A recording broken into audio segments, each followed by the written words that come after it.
Hola, ¿qué tal? Buen día. Espero que se encuentren muy bien el día de hoy.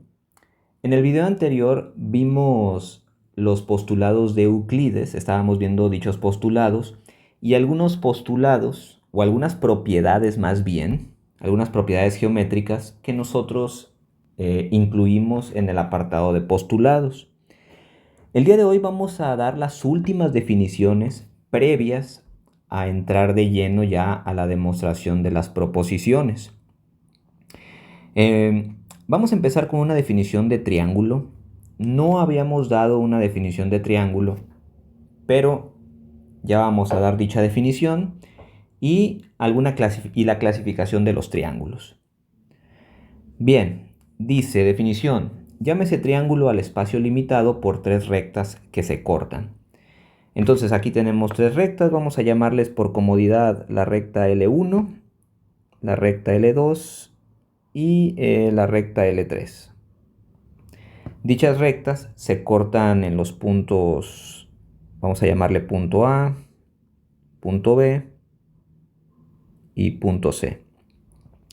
Bien, dice que llame ese triángulo al espacio limitado por tres rectas que se cortan.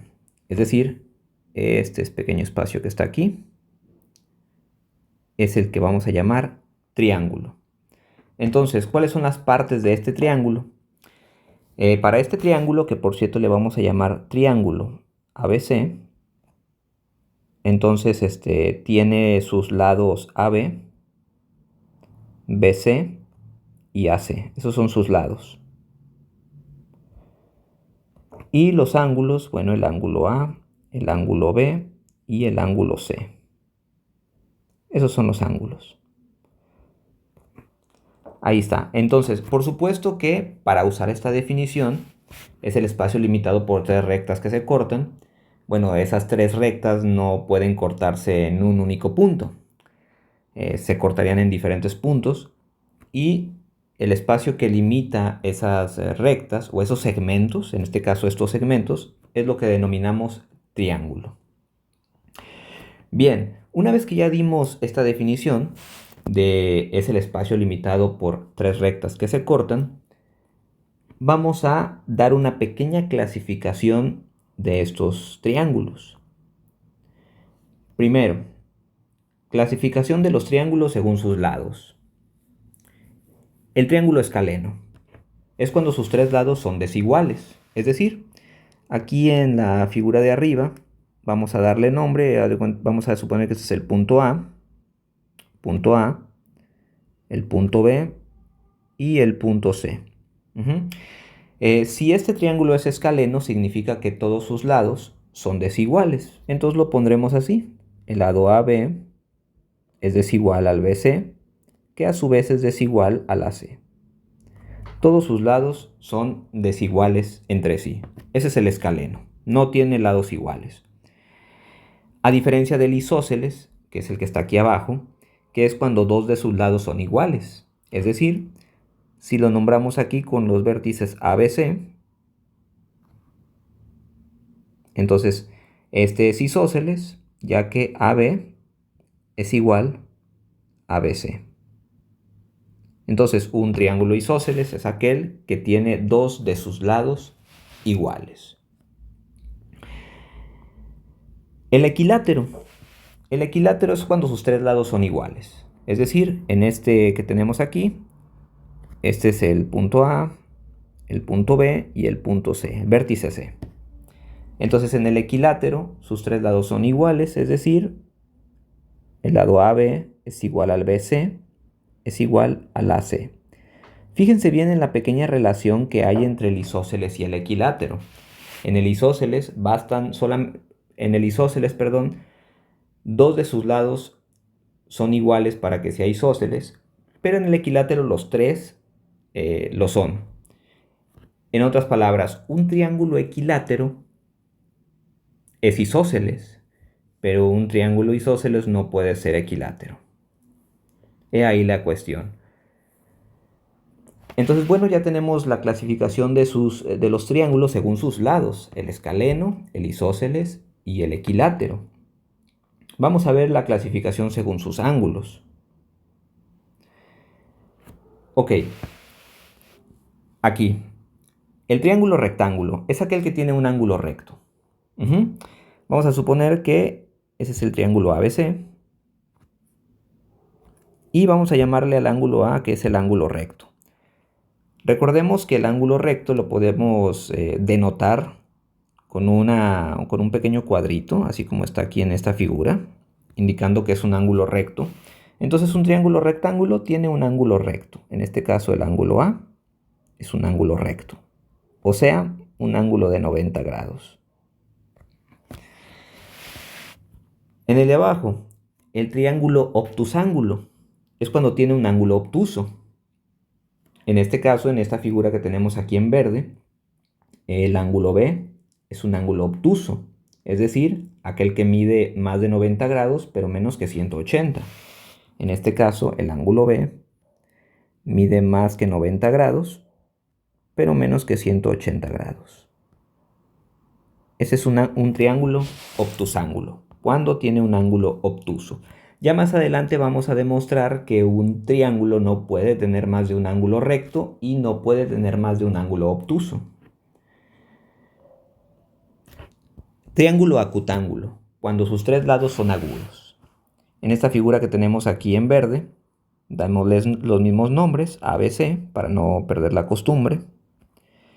Entonces, si este es un ángulo acutángulo, significa que tanto el ángulo A como el ángulo B como el ángulo C son agudos, es decir, miden menos de 90 grados. Ese es un ángulo acutángulo. Y el triángulo acutángulo y el triángulo equiángulo es cuando sus tres ángulos, el triángulo equiángulo es cuando sus tres ángulos son iguales. En este caso, aquí en esta figura amarilla, el ángulo A es igual al ángulo B, que es igual al ángulo C. Ese es el triángulo equiángulo. En un triángulo equiángulo, todos sus ángulos son iguales. Por supuesto que hay aquí una pequeña relación entre el triángulo equilátero y el triángulo equiángulo.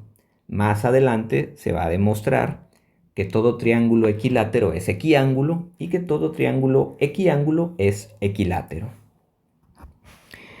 En cuanto a los triángulos oblicuángulos, bueno, son aquellos triángulos que no son rectos. A todos los triángulos que no sean rectos se les suele dar la denominación de triángulo oblicuángulo. O sea, indicando que tienen, digámoslo así, una parte oblicua. Eso únicamente se le da esa definición a los triángulos que no son rectos. Bien, ya una vez dado esa pequeña definición de los triángulos, vamos a ver algunas definiciones importantes antes de comenzar, como por ejemplo, partes homólogas son aquellas que están semejantemente dispuestas en las dos figuras. Por ejemplo, aquí tenemos esos dos triángulos en rojo. Vamos a darle nombre. En ese triángulo ABC. Y acá abajo tenemos, y al otro triángulo vamos a darle los mismos valores. A', B', C'. Bien. Vamos a suponer que estos dos triángulos son iguales. ¿Sí? Ok. Como son iguales, ¿cuáles son las partes homólogas? Bueno, si yo este triángulo que tengo aquí a la derecha lo coloco encima de este que tengo aquí a la izquierda, todas sus partes deben de coincidir. En este caso, el segmento AB' debe de coincidir con el AB, es decir, es su parte homóloga, le corresponde esa, está semejantemente dispuesta en esa figura. Este segmento, este lado, el BC', le corresponde el BC, ¿no? Y por último, este tercer lado le correspondería el AC. Entonces, si yo esta figura la pongo encima de la otra, son, como dice aquí, son figuras iguales y las partes que a cada una de ellas le corresponde se llaman partes homólogas. Por eso dice aquí, son aquellas que están semejantemente dispuestas en las dos figuras. En este caso, a AB le correspondería AB a BC' le correspondería el BC y a AC' le correspondería AC. Entonces, a eso se le llama partes homólogas. Son aquellas que están semejantemente dispuestas en las dos figuras. Después, congruencia. Dice, dos figuras son congruentes cuando pueden hacerse coincidir en todas sus partes. Es decir, dos figuras se les llama congruentes cuando son exactamente iguales, ¿no? Pero no nada más en tamaño, no nada más en forma, perdón, sino en tamaño. Si un triángulo yo lo pongo encima de otro y coincide en todas sus partes, se dice que esas figuras son congruentes, o sea, son iguales en todas sus partes. Y por último, la definición. Las partes homólogas de dos figuras congruentes son iguales. Esta definición es muy importante, muy importante, porque me va a permitir hacer demostraciones de igualdad de figuras. Entonces, recapitulando, ¿qué es una parte homóloga? Son aquellas que están semejantemente dispuestas en dos figuras. Si estas dos figuras de arriba son iguales, entonces cada una tiene su parte homóloga correspondiente en la otra figura. Como en este caso, ¿verdad? Como habíamos dicho, que AB' le corresponde a AB, es decir, son su parte homóloga. Lo mismo el lado BC', que tiene su parte homóloga, y AC', que tiene su parte homóloga aquí. Congruencia, bueno, es que en dos figuras que son iguales, a sus lados, a sus partes correspondientes se les llama partes congruentes. En este caso, volviendo a la figura de arriba, AB' es su parte congruente, es AB, es su parte homóloga. Y como las partes homólogas de figuras congruentes son iguales, pues entonces AB es igual a AB', aquí. Entonces poniéndolo aquí en perspectiva, yéndome aquí, AB es igual a su parte homóloga, AB, BC es igual a su parte homóloga, BC, y AC es igual a su parte homóloga. Ahí está. Y no nada más se queda en los lados, sino también en sus ángulos. Por ejemplo, el ángulo A' es igual a su ángulo homólogo, que es el ángulo A. El ángulo B' es igual a su homólogo correspondiente. Y el ángulo C' es igual también a su homólogo correspondiente. Y ahí está. Entonces, las partes homólogas de dos figuras congruentes son iguales. Bien, por último vamos a dar un par de definiciones también importantes. Vamos a dar la definición de cuadrado, ya que algunos ejercicios requieren utilizar cuadrados, saber sus propiedades para resolver los ejercicios. Entonces vamos a adelantar la definición de cuadrado. Dice que es una figura rectilínea que tiene 4 lados iguales y 4 ángulos rectos. Es decir, si este cuadrado yo lo denoto con A, B, C y D. Entonces, ¿qué me dice? Si esto es un cuadrado, todos sus lados son iguales. AB es igual a BC, que es igual a DC, que es igual a AD. Y también todos sus ángulos interiores son rectos y por lo tanto iguales.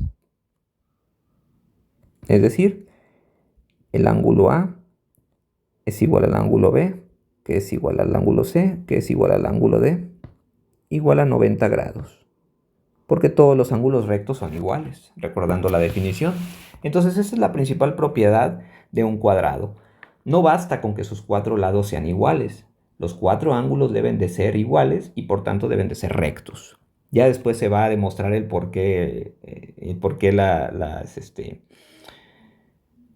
la suma de los ángulos interiores de un cuadrilátero tiene su fórmula específica y por qué es 90 grados. La suma de los ángulos, perdón, discúlpenme. Ya después demostraremos que la suma de los ángulos interiores de un cuadrilátero son 360 grados. Ok, por último vamos a dar una definición muy importante y vaya que es importante puesto que tiene que ver con nuestra primera proposición que vamos a ver pronto. ángulos opuestos por el vértice. Dice que son aquellos en que los lados del uno son la prolongación del otro. Es decir, vamos a suponer que aquí yo tengo un ángulo. Aquí tengo el vértice, vértice O. Este es el lado A y este es el lado B.